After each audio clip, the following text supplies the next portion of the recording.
To understand the world of Henrietta Temple, you have to understand the weight of a name. In the world Disraeli creates, a family name isn't just a label, it's a ledger of past sins and mounting debts. The story begins with the heavy legacy of the Armine family, a lineage that stretches back to the time of William the Conqueror. But by the time our story opens, the glory has faded. The family estate, Armine, is dilapidated and debt-ridden, a casualty of the lavish and reckless lifestyle of Ferdinand's grandfather. This ancestral burden casts a long shadow over the household, turning the family home into something that feels more like a museum of fading glory than a place of comfort. Ferdinand Armine is raised by his loving parents and under the watchful eye of Mr. Glastonbury, a scholarly and steadfast mentor who acts as the family's moral compass. Ferdinand grows up to be a young man of high cultivation and natural charm, but he carries a restlessness that his family's financial instability makes inevitable. He lives in the shadow of a fortune that is always just out of reach, fueled by the hope of an inheritance that never seems to arrive.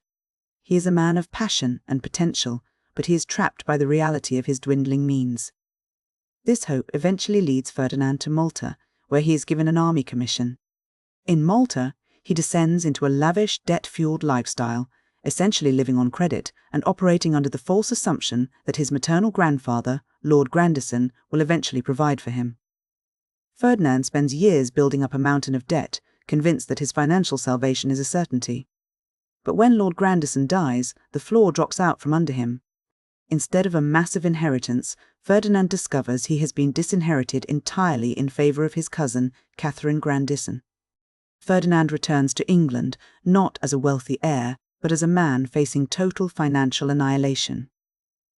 To save himself and his family's standing, he decides to play the social game. He uses his charm to secure a strategic marriage to Catherine.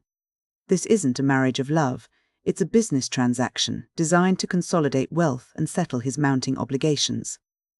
He views Catherine as a necessity, a way to stabilize his life and his name, and to escape the looming threat of ruin. But the universe has other plans for Ferdinand.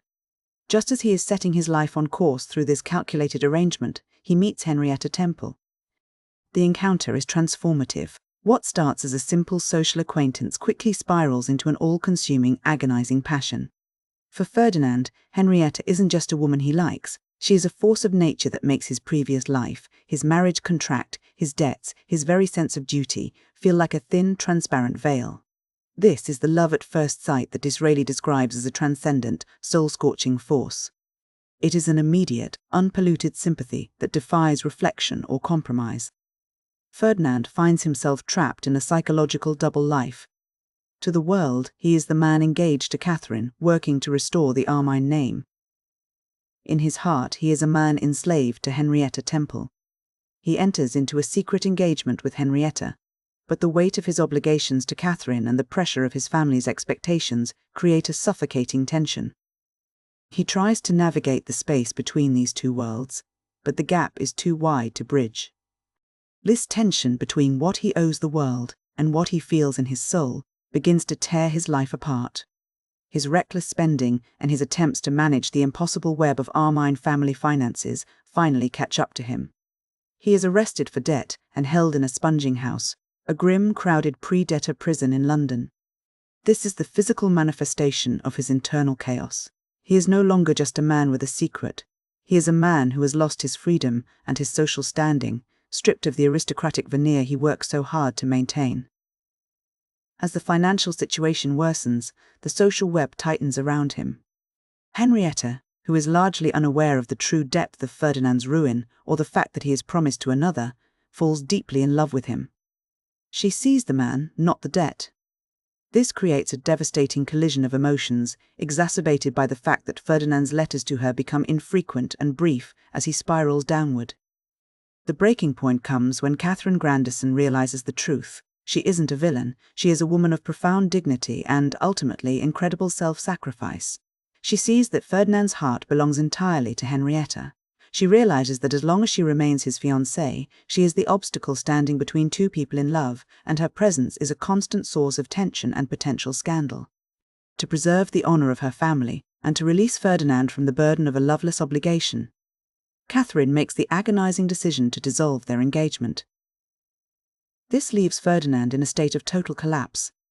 He has lost his social standing, he is facing debtor's prison, and he has lost the woman he was supposed to marry. He is a man stripped of everything, waiting in the gloom of the sponging house for a resolution that seems impossible. However, the story doesn't end in the darkness. The resolution comes through the intervention of the social architects of the Regency era. Enter Lord Montfort, the grandson of the Duke who had originally helped Ferdinand secure his commission in Malta. Lord Montfort is a man of immense wealth and refined character. He recognizes the romantic deadlock that has paralyzed Ferdinand and Henrietta.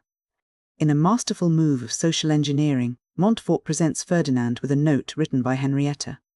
The note reveals a plan to resolve the chaos.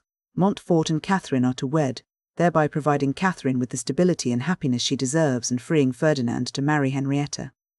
This is not a conditional loan or a business merger, but a strategic realignment of hearts and houses. With the romantic deadlock broken, the financial ruins are cleared away as well. The following day, Ferdinand allows a friend to pay off his debts. The path is finally clear. The story concludes with the Armine and Temple families united in prosperity. The scandals and debts of the past are replaced by a stable, influential, and, most importantly, happy lineage. Ferdinand and Henrietta are finally together, and both he and Montfort eventually enter Parliament as Whig MPs, securing their places in the British establishment.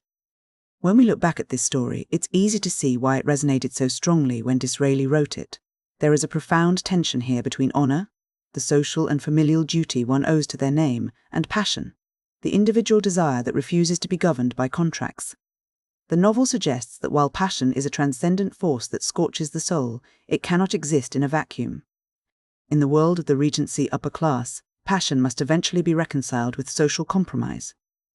You can have your love, but you must also have a way to pay your debts and maintain your standing. There is also a fascinating element of appearance versus reality. The characters spend much of the book maintaining a polished, perfect facade while hiding massive debts, secret engagements, and intense internal turmoil. They are performing their social roles even as their private lives are disintegrating. Disraeli shows us that the respectable world of the aristocracy is often a carefully constructed illusion, held together by the willingness of individuals to make silent, strategic sacrifices. The use of art and music also serves a vital purpose in the narrative. There is a key scene involving a musical duet between Ferdinand and Henrietta, where their unspoken passion is communicated through the music. It's a moment where they can express a truth that they are socially forbidden from saying aloud. In a world where words are often used to hide, to negotiate, or to deceive, music becomes the only vehicle for their actual emotional reality. It's also worth noting that this story is deeply personal for Disraeli. He wrote the novel in 2 distinct stages, and the intense, almost feverish passion of the first volume is widely seen as a reflection of his own tumultuous affair with Henrietta Sykes, the woman who inspired the heroine. The financial struggles he faced while writing the book, he was heavily in debt himself at the time, bled into the narrative, giving the descriptions of debt and social ruin a palpable, lived-in quality. The transition in tone between the first and second volumes mirrors the trajectory of his own relationship, from the rustle of real petticoats and raw passion to a more settled, perhaps more vanished, emotional state. Some critics argue that the book is more of a romantic melodrama than a complex philosophical work, and they aren't entirely wrong. The plot relies heavily on coincidence and timely interventions, like the sudden inheritance of Mr. Temple or the convenient arrival of Lord Montfort, to resolve the massive knots of debt and broken engagements. It is a story that moves through high drama and sudden shifts in fortune. But that's part of its charm. It's a story about the high stakes of living a life where your heart and your bank account are in constant conflict. In the end, Henrietta Temple is a study in how the upper class used marriage and debt as tools to maintain order. Through characters like Lord Montfort, we see that social stability isn't something that happens naturally. It is something that is actively engineered through strategic alliances and calculated sacrifices. Ferdinand and Henrietta get their happy ending, but it is a happiness that has been bought and paid for by the very social structures they initially tried to outrun. It's a reminder that in Disraeli's world, even the most intense passion must eventually find a way to live within the lines.